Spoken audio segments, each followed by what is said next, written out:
Welcome, everyone, to our podcast. Today, we're sitting with partners in school nutrition, diving into actionable inspiration to provide you not only ideas, but strategies for success. I'm your host, Maureen Pasonic, and I'm thrilled to explore this topic with you and with some of our school nutrition friends. Well, I am super excited today to be with the chef. Us foodies love to get the ear of a chef and kind of chop it up about recipe development. It is one of the energy. I'm sure you're going to feel it. But I will say the tagline that inspires today's session, celebrating all things Smart Swaps, is what really gets me excited. So get inspired, get organized, and confidently serve healthy, delicious, and compliant meals to your students. I mean, that had me at hello. I am so excited today to be with Chef Jennifer Tagliarino, and you are from the American Dairy Mideast. But more importantly, we're going to focus. You've done so many things, and so we're going to focus today on these Smart Swaps and that tagline. I mean, gosh, that mission just like charges me up to really get this in the hands of school nutrition professionals. So NutriSmart Snacks is just that. It's a quick conversation about how do we get schools moving on things. So we are happy to have you here today. I just am so grateful for your time. Thank you, Maureen. We're really excited to be involved and included in this event, and really excited about launching these new recipes and resources on our Smart Swaps website. I just love that. But before all this, like all of us, I've been doing this now for over 20 years. I mean, you can tell your history. I'm getting close to a big birthday, so I always don't like to do the bio reading. It's just not a cool thing. It makes me feel old, so I'm going to spare you that. But I have to say, Walt Disney World, that you have roots in some really significantly awesome food service. So the culinary intern at Walt Disney, you were then hired. So that, I mean, come on, you have to give us one fun Mickeyism that you learned along the way. Put a smile in your voice has been something that I've carried through me. That was one of the first directives they give you in the training for the college program, which is what I started out as. And honestly, a lot, especially now where a lot of the stuff we do is on radio or podcasts or whatever, they don't get to see your face. So I think that was always very important to me and something I've tried to carry through in my booths and trainings. Oh my gosh, put a smile in your Yep. Put a smile in your voice. In your voice. I love this. So I think about we talk about the grumpy lunch lady, right? You don't want to be the one that's craving. You want to be the smiley, happy lunch lady. So this could be empowering, not just for personal, but put a smile in your voice. I love that as a call to action. The other thing, let's just say it didn't stop there. I mean, first of all, you were in the sunny state of Florida and Orlando and Sarasota. You had some work with Arnold Palmer. And tell me about that. I mean, so we talk about kids being tough customers, but wow, you were you were serving it up for some really high-end events. It really was. Working at their 19th hole, which is their cafeteria where everyone comes after they play. Was always very interesting. We had international players, and then I actually worked through several of the PGA tournaments. Oh wow! So Fuzzy Zeller and Arnold himself, Greg Norman, Paul Walker. A lot of the big time came through our cafeteria, and that's where they came just to grab a coffee between holes, things like that. And they were very visible to us, and it was very exciting. How fun. But I couldn't let this one go too. So these fun facts, I told you, they tickled me and I laughed. So we all know Jan Diamond in the school dairy world in our Mideast here. She has been with schools doing smoothie programs, obviously with your development behind the scenes there. She's with schools doing, in her previous role, Fuel Up to Play 60 events, and now, culinary events. Tell us about her doodles. What fun thing did you get to do with Jan's doodles? So when we first started working together, Jan actually lived down in the Columbus area. So she and I were, co-workers in the same city. And anything food related, I was their go-to person. They kind of called me McGoogle, kind of a play on MacGyver and Google. So anytime they wanted to do something, I was about the first person that they and my other coworkers would come to. And she had this idea for a hippie retirement party for one of her relatives. And she wanted to tie-dye her 2 70-pound doodle dogs. I have receipts. I have pictures. If you want to check out my Facebook page. We got some dry powdered Kool-Aid, no sugar, a little bit of water, spritzed the dogs for about 3 hours. They enjoyed it, I think, as much as we did. It was a game to them. Oh, how funny. And they really came out much better than we had expected. It was my first foray in the animal kingdom. But I did subsequently go on to foster over 32 dogs over the past 7-8 years just from having that experience with her dogs. Oh my gosh. I love that you're a foster dog mom. I'm a dog mom. I have a fur baby, and I know how near and dear that is to have those connections. And you know what? I love that we start this way, because I think a lot of times in school nutrition, we get right into the regulations and the rules and we forget that there's all these human beings that have such wonderful, colorful backgrounds and passions and excitements. And so you landed yourself on the task force for this Smart Swap recipe. And so I'm always intrigued to let people know there's so much work and human beings and passion that go into these resources poured into schools. And so talk to me a little bit about these recipe resources and what you all are gearing up to help school nutrition professionals achieve with them. Right. So Smart Swaps was created because, as we all know, the USDA food guidelines have changed. People find it increasingly challenging to be able to keep some items on their menu that they've had in the past with the lower sugars, lower sodiums. We've had a lot of call to help us maintain our dairy consumptions within the schools. And here in Ohio, I have to say, our schools support dairy so well. We're just very proud to be in a state that really, appreciates the nutrition values and everything that come along with that nutrient package of milk and cheese. So we thought we have so many different associations across dairy associations across the nation that have done some really good recipe work that we wanted to find a consistent place to put it. And so nationally, the National Dairy Council, who is our mothership, gathered us all together as a task force, those of us that have created recipes locally and also ones that have just gathered recipes and I would say recipe ideas across the nation. We've got them into one spot.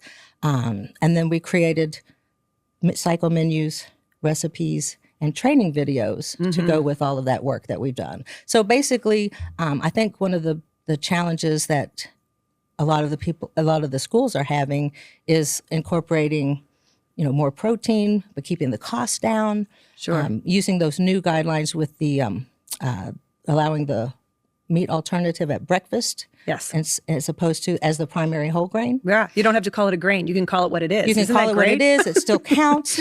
So, I mean, it's great that you get credit for the protein in the yogurt and the things that you're actually doing to help increase those kids, especially at breakfast time when the kids need that to get their brains going in the morning. We all know we all know what the breakfast, the importance of breakfast is. And so we wanted to make sure that we could maintain that dairy and still be compliant with those USDA guidelines, because that's the challenge. There's a lot of great stuff out there, but keeping those daily and weekly allowances, and being compliant with those. Yeah, I will say I've been snooping on the site. I love it.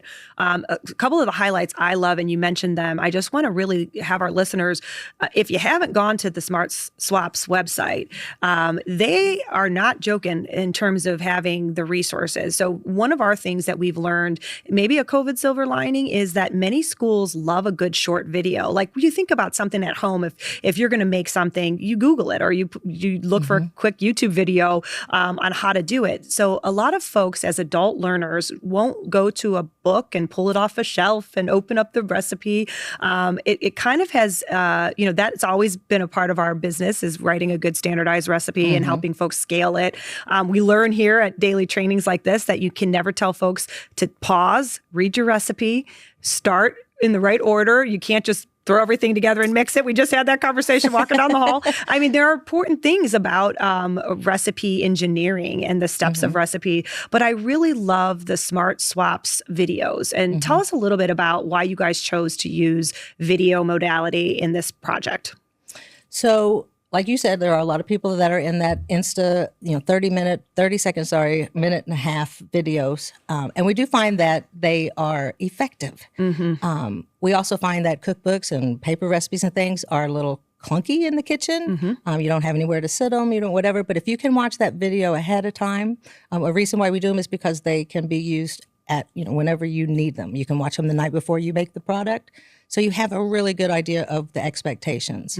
It's really hard to tell, and this, this training is no different than the ones we've done in West Virginia. I could have, or anywhere across the state, where I could have 10 teams make the same recipe, follow the same directions, and come out with a completely different looking products. It's all got the same ingredients, but where and how they're mixed or layered or whatever is going to always be, even the cutting process. So it is really important. And one of the reasons why we wanted to bring our state and all of our state recipes together, and then so that we could look at them as a whole, make sure that because all states are different, we're all run by different people, and we all have different backgrounds. A lot of our recipes may have been created by dietitians that work with the Dairy Association. So it was important for us to make sure that they were consistent. So the directions were consistent. We do follow the USDA standardized recipe guidelines, which is like a 40-page book. Right. But it goes down to the basics of even just which ingredient do you write up first on the list. Absolutely. And how, and then how do you apply those into those directions and what type of critical care points and things of that nature. Absolutely. So that was kind of across the board with the recipes that the states had sent us. But we were able then to look at them as a whole, customize all of them so that, and then kitchen test them across the nation. Amen. So that we knew where there was confusion. Right. And I think those videos that we created eliminate all confusion. Absolutely. Because you can see what the ingredients look like before you start. That we do the video of about, the 3 or 4 most complex points of the recipe. So then you can see if it's going to be in a bowl or in a cup or on a wrap in a boat. Sure. But with that way you can just see that finished product. And I think that just makes it, it's crystal clear at that point. Yeah. And I know that schools are required to hold a lot of trainings. So, using our training videos, the collateral materials, we could fit very well into a, hour, half-hour CEU credit. I love it. And we wanted to make sure that the materials we created were valuable in that aspect as well. I love it. And I love that today, folks don't get to see this part of it, but in this very same building, there is a culinary training going on in partnership with your American Dairy Association, Mideast. And we love and are so grateful for your time and your partnership, both to allow schools to come. We have 8 different schools here, 50 people cooking based on generous in-part sponsorship from your organization. So not only do you create these resources, you really do invest in schools that want to really engage in what we call meaningful professional development that moves the needle. And so I'm very excited to get feedback and to also learn how to get schools motivated around speed scratch cooking. But one of the things I want to talk about, the features of your 3 categories of recipes. So sometimes when we start going down this rabbit hole, some of our viewers might go, oh God, they're talking about cooking from scratch and I don't do that in my kitchen. So I'm going to turn this podcast off. Please don't. Please don't. These resources you've created really meet people where they're at. And so like if I were going to look at a thermometer of ease or like an easy, an intermediate, and maybe a little more advanced, talk to us about the grab and go, heat and serve, and speed scratch categories, because really this is a resource for all. It's going to meet folks where they're at. And so I don't want to discourage folks that it's just, if you're ready to really do some heavy speed scratch cooking, this is really more for everyone. Yes. And that was very important to us as we talked as a task force on the recipe development portion of it, as well as, so I'm on the recipe development task force. There is a menu task force, and then there's a training task force. So we all work together, but in separate groups. So when they started creating the menus, we've got 18 different people from across the nation, and every one of them, even in our state, we have someone that does each one of these, heat and serve, grab and go, or scratch cook. Sure. So we created, instead of creating a prescriptive menu, we created 3 separate menus, which each one would cover each of these categories. But you don't have to use just that heat and serve recipe. What we would like you to do is take all 3 of them together for inspiration. So if you haven't done grab and go before, it might be a great time to just incorporate 1 or 2 of these into the type of serving you're already doing. Same with speed scratch. Start with 1 recipe. Sure. Do it for a month. Don't try and do, we're going to change the kitchen, but just start incorporating them a little at a time. As your staff becomes more comfortable with it, then of course it's going to take less time. And I can guarantee, because I do a lot of trainings at individual districts in the state, they'll be calling for more recipes. Your employees will be asking the directors for, can we do something else? And they'll start to get even a little more creative, and they'll start to want to tweak and work with some of the menus. So we thought it was very important to make sure we covered the types of cooking styles everyone has, but yet encouraging them to level up to the other opportunities. I love that. And all the training resources to get there, and that it's not a one size fit all, right? A cycle menu can have a combination, a blend of all three of these. Yes. You know, you love a good heat and serve or a quick grab and go when you have a heavy inventory day or receiving your groceries. We know that in a panacea world, there's perfect staffing and nobody calls off, right? No, that never happens. So like this, I love the approach that it is holistic in thinking about meeting folks where they're at, both from a staffing standpoint, certainly in infrastructure. You know, we talk about recipes. Let's talk about schools that lack the kitchen equipment, right? And so another consideration that we had, because even down to things as simple as, you know, measuring cups under 4 cups or the small wares, the spatulas and the things of that nature, we had to be very cognizant of those types of things when we created the recipe too, because we didn't want someone to say, I don't have that, I can't do that. Right. So we just try to be as broad as we can, use a mixing bowl. But, you know, I work in schools where all they have is a quarter deep pan. Right. And a spoodle for like, and, you know, so I can't say use, you know, I don't want to have an equipment list and things like that. We can help guide you through that, but we just want to make sure that everyone understands it can be done a lot of different ways and get the same results. But again, encouraging them just to step out of their comfort zone. Sure. We're not asking anybody to take their favorites off the menu to accommodate these menus, but just see if you can't find one or two of these that you have a good idea what your kids want. Yeah. And I know we created them in all kinds of different cultural flavor points as well as common flavor points that we know are very favorable among the students. So, you know, even in Ohio, from Columbus, Cleveland to Cincinnati, that is, and then you throw Toledo in the mix, that's 4 different flavor points in our state alone. Yeah. So, you know, working across the state as I do, I found it very interesting. And then I'm from Kentucky, and that's a whole nother, my Appalachian side. Down south. I love it. So I say, we just wanted to make sure we had enough of everything so that people would feel comfortable adding what they already know, because that's a quick fix, quick add, but then taking the time to add something that might be a little more complex, and then seeing how it works and experimenting with that style of cooking before they just jump all in. I love this. So what Pasonic does with schools is we help look at, like what you just said, what is your menu mix? What's going well, what's not? If something's low participating, I would encourage you to really think about trying some of these smart swap recipes that are well done for you. Take off some of those loss leaders and say, hey, you know, it just isn't working. Let's give this a try. Do it mindfully. Provide the resources. You know, if you need to invest in a couple small wares and you can get an equipment grant or have a small budget to do that, I think that empowers folks. You know, I love when I see a school lunch lady get something new. They just look at it like a prized possession, you know. I used to take ownership very quickly. They do. They put their name on it and put it in their drawer and hide it at the end of the night. No, I'm kidding. I'm really not kidding. But, you know, we talk a lot about how these smart swaps really encourage the staff. And I thank you for that effort, because I think our school nutrition professionals need that support and that wraparound hug from all of us out here on the outskirts of really just trying to, you know, your vibe attracts your tribe, right? And so I know that you guys, Jan and yourself, go in and you help wrap people around with that big culinary hug to make sure that they feel comforted in doing something that might feel scary to try to move the needle with these recipes. You mentioned something that I really want to talk about. So you talk about the different flavors. This Smart Swaps, they did do some kid testing. So tell me a little bit, you know, that's what we talk about. You know, so we talk about empowering schools and training the staff, making sure that everybody's leveled up for success. But we would be remiss if you do that in a vacuum and you don't have a conversation with students, you're missing the mark, right? Oh, you'll fail. Yeah. Well, that's a good point. I mean, from way back in the past, and I think, you know, you were one of our schools through the Field Up to Play 60 program, which we have retired, but was very successful. We learned a lot with the youth councils that we created through the Gen Youth program and we still follow that basic core principle of nothing about us without us.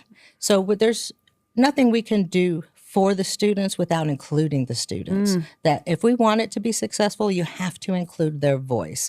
So we made sure we did that throughout this Swap Smarts testing. We will actually be creating 10 more recipes this fall and through this winter to launch next fall. There'll be lunch recipes. Oh, wonderful. So again, we are making sure that we started with our taste testing this year, 2,500 students across the nation with 10 of our recipes, like the strawberry pancake parfait, which is a huge national favorite, the cherry lime smoothie bowl, which we're actually going to taste here today, some broccoli, egg, and cheese pizzas, and a frozen yogurt bark, which is an amazing thing. I think that was created in Indiana. I think maybe by yourself. Well, I know there's a lot of our recipes floating around. I like to be eyes behind the curtains. I don't need any accolades for those. I'm like, hey, I am the same way. But like I said, our recipes were created, through not just through the associations across the nation, but also through partners that we have, and just flavor industry partners as well, and just getting those flavor points. Like the tahini is going to be very predominant in the upcoming recipes. I think we've got 2 or 3 that we're tasting here. And as far as the cultural aspects, we've got the nachos, we've covered the Hispanic, we've covered some Mediterranean with some hummus items as well, and then some just your basic favorites like the burritos and things. Just giving them a twist. We had chicken and waffles, but we gave it an extra twist with a yogurt honey mustard sauce, which tasted through the roof. Yeah. We served it with the chicken and waffles, and every kid that came up in that cafeteria said, can we get this with the grilled cheese sandwich? This would be really good, even on my salad. Right. So dipping their broccoli into it. So we do not leave the student voice out, because that is where we get most of our ideas. And here in Ohio, using my culinary background, we sponsor the product development with the Family Consumer Science culinary students. Love it. And so a lot of our recipes, smoothies was our product a couple of years ago. 3 or 4 of our recipes came directly from those kids, developed those recipes. And we have a street corn parfait, a hummus parfait coming up. Some savory parfaits is our new focus. And the kids came up with 3 that tested, very well. So now we just have to standardize and get them ready, and we'll be launching those out this spring. I love it. But you can't leave the student out. I mean, that's who's eating it. That's who's looking at it. And these kids have access to, across the world, TikToks and Instagrams and, everything. They are the ones, that utilize those recipes, those quick video recipes, which is where we got the idea that, it works. I love it. I love it so much. The kids. I love it. Well, we always enjoy having chefs. I could talk forever with chefs about recipes and kid inspiration and staff inspiration. So we just really, but I want to get you back in the kitchen out there cooking with everybody. I'm ready. I'm going to go taste all the stuff. I know, you don't want to miss the tasting. You pulled me out right as they were finishing the recipes, and I'm hoping they left me a couple of scraps back there. I'm sure they did. We can't let you go without our last question. We ask all of our people here that come with us on NutriSmart Snacks journey. What was your favorite school lunch and why? And I don't even have to hesitate with that one. Mine was the school chili. Okay. Straight out of the quantity recipes for school food service manual. Oh, nice. Which was circa 1970s. Oh my gosh. I won't give myself away, but late 70s. And I'm from a food insecure background, so the school meals were very important to me. And I enjoyed most of them because when I started, they were scratch cooking. By the time I had gotten into high school, they had switched over to the burgers and shakes and things of that nature. And I really preferred, the home styled foods and still do. So for me, bringing the free scratch cooking back is also a little nostalgic. Oh, I love that. Well, we need to learn back from the nostalgia, because I think whole foods, less processed foods is really a goal moving forward. Our team really helps to support that effort, and we love our partners, specifically American Dairy Association Mideast, for their willingness to journey along with us and bring along an immersion blender when necessary and an extra set of knives. But certainly, just thank you so much for your wisdom, the length of time you've poured into your career as it relates to child nutrition. You've always been an inspiration to me, and I love seeing your smiling face and your smiling voice. You said one thing I want to leave the audience with. What was the quote about kids? Don't work... Nothing about us without us. Nothing. And it's from their student voice. The students will say, you can throw everything you want at us, but if we're not involved in at least the final decision making of it, you're going to fail. All right. Well, I'm going to let you get out there, because I think there's some kids out there and thank waiting. you for including us again, Maureen. I really appreciate it. I was trying to remember how long we had worked together, and it had gotten... I started counting and thought, I don't even want to know. Right. It's been a while. It's been a couple of fun decades. I wouldn't change it for the world. So thank you so much.